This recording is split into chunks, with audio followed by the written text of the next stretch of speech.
11월 8일입니다. 어리석은 충고라는 제목으로 욥기 5장 1절에서 27절까지 말씀 새 번역 성경으로 읽겠습니다. 어서 부르짖어 보아라. 내게 응답하는 이가 있겠느냐? 하늘에 있는 거룩한 이들 가운데서 그 누구에게 하소연을 할 수 있겠느냐?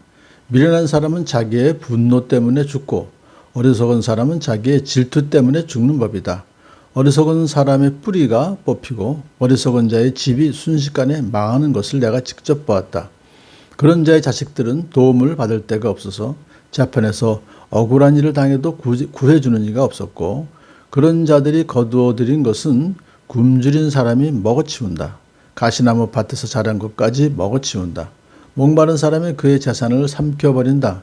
재앙이 흙에서 일어나는 법도 없고 고난이 땅에서 솟아나는 법도 없다. 인간이 고난을 타고 태어나는 것은 불티가 위로 나는 것과 같은 이치이다. 나 같으면 하나님을 찾아서 내 사정을 하나님께 털어놓겠다. 그분은 우리가 측량할 수 없는 큰 일을 하시며 우리가 헤아릴 수 없는 기이한 일을 하신다.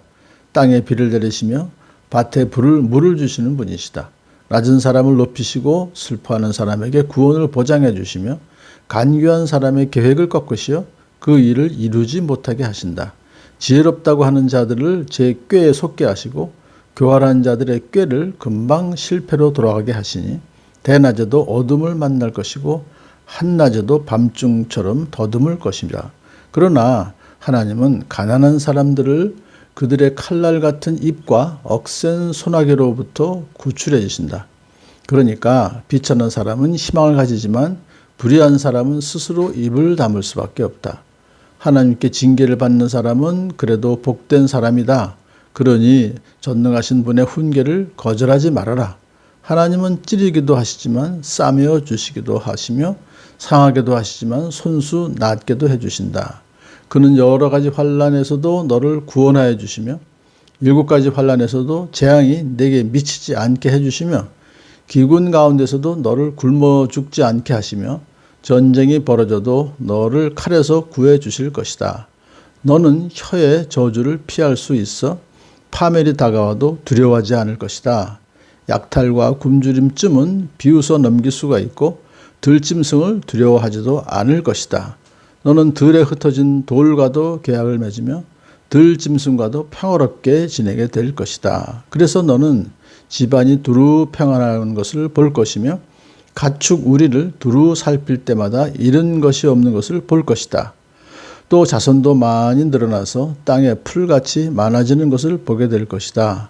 때가 되면 곡식단이 타작마당으로 가듯이 너도 장수를 누리다가 수명이 다 차면 무덤으로 들어갈 것이다. 이것은 우리가 지금까지 살펴본 것이니 틀림없는 사실이다. 부디 잘 듣고 너 스스로를 생각해서라도 명심하기 바란다. 아멘. 엘리바스가 이제 욥에게 충고하는 내용 아주 장황하죠. 그런데 사실 가만히 좋은 말이 많이 있지만 그 내용을 들어보면 욥이 당한 고난을 일단 하나님의 징계로 단정하는 거예요.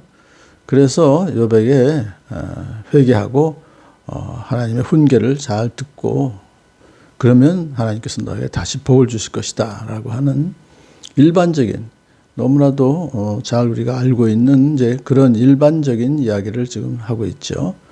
그렇지만 이것은 욥의 지금 특수 상황, 원인을 알 수 없는 이 시련을 겪고 있는 욥에게는 다가가지 못하는 그런 충고다 그렇게 볼 수가 있습니다.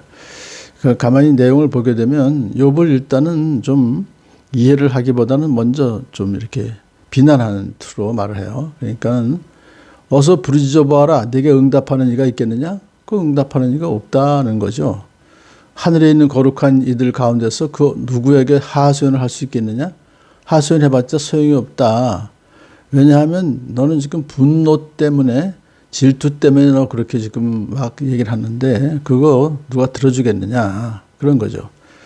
근데 이거 처음부터 시작부터가 좀 문제가 있는 것이 지금 욥은 분노 때문에 그렇게 막 하는 것이 아니라 지금 탄식하고 있는 거거든요. 욥이 이제 침묵을 깨고 생일을 저주하고 그렇게 막 얘기하는 것은 탄식하는 것이고 절망 가운데 빠져 있기 때문에 그런 것이지 뭐 질투 때문에 지금 그런 거 아닌데, 그러면서 이제 욥을 어리석은 사람 취급을 하는 거예요. 그러면서 어리석은 사람은 이제 결국은 망한다, 그런 뜻의 얘기를 하는데 좀 지나쳤어요. 왜냐하면은 그런 자의 자식들은 도움을 받을 데가 없어서 망할 것이다, 이런 얘기를 하거든요. 그러니까 이것은 다른 말로 표현하면 네 자식들 10자녀가 다 그렇게 불행한 일을 당한 것은 바로 네가 잘못했기 때문에 그렇다, 이런 수로 지금 얘기를 하는 거고.